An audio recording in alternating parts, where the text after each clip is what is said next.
สบายดีเนาะมื้อนี้เราจะมาเรียนรู้เกี่ยวกับการปิดโฆษณาอยู่ในหน้าเบราว์เซอร์เนาะใน Google Chrome ถ้ามีโฆษณาเด้งขึ้นมาแบบนี้มันจะให้เรารำคาญเนาะวิธีการปิดก็คือถ้าเป็น Google Chrome เนาะเข้าไปที่setting เนาะตามจำนี่แล้วก็เลือกไปที่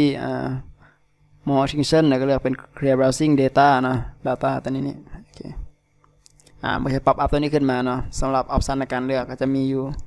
มีชั่วโมงที่แล้วเนาะแล้วก็จะมี24ชั่วโมงแล้วนี่แล้วก็จะมี7 มื้อนะแล้วก็จะมี4 อาทิตย์แต่ตัวนี้ให้เลือกเป็นตลอดเวลาที่เราใช้งานแล้วเนาะall time แล้วก็กด clear browsing data สำหรับเวลาตัว clear ตัวนี้เนาะขึ้นอยู่กับการใช้งานของแต่ละคนเนาะคือแต่ละคนแต่ลงวิดีโอมาก็บ่เคยเคลียร์เทื่อใช้เวลาโดนนะแต่อยู่ในวิดีโอตัวนี้นี่ก็คือค่อยจะวิวให้มัน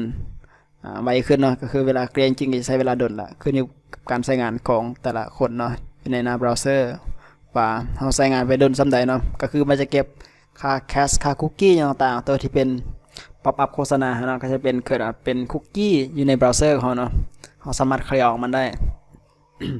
ก็คือเวลาเฮามันมาจากไสเนาะตัวนี้ก็คือเวลาเฮาลิงก์อินเทอร์เน็ตปุ๊บเวลาไปกดโหลดโปรแกรมหรืออย่างต่างๆเนาะมันจะมี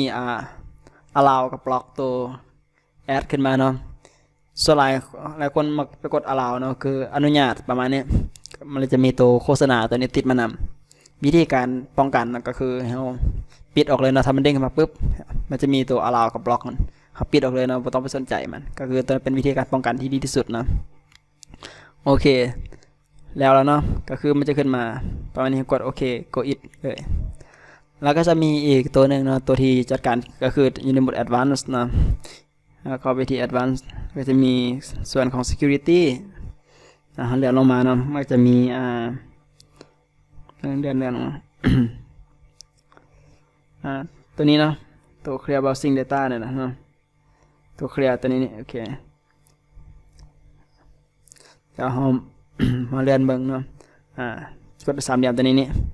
แล้วกดไปในโหมดของ Advanced กับตัวเมื่อกี้เนาะแต่ Advanced มันจะมีเพิ่มขึ้นอีกเนาะเราจะเลือกเป็นอย่างแน่ที่ต้องการเคลียร์เนาะก็จะมีบล็อกให้เราเลือกเนาะตัวที่มันเลือกอยู่ทั้งหมดก็มี3 อันเนาะมีพวกคุกกี้ต่างๆแต่ถ้าสมมุติว่าต้องการลบตัวอื่นเพิ่มเนาะ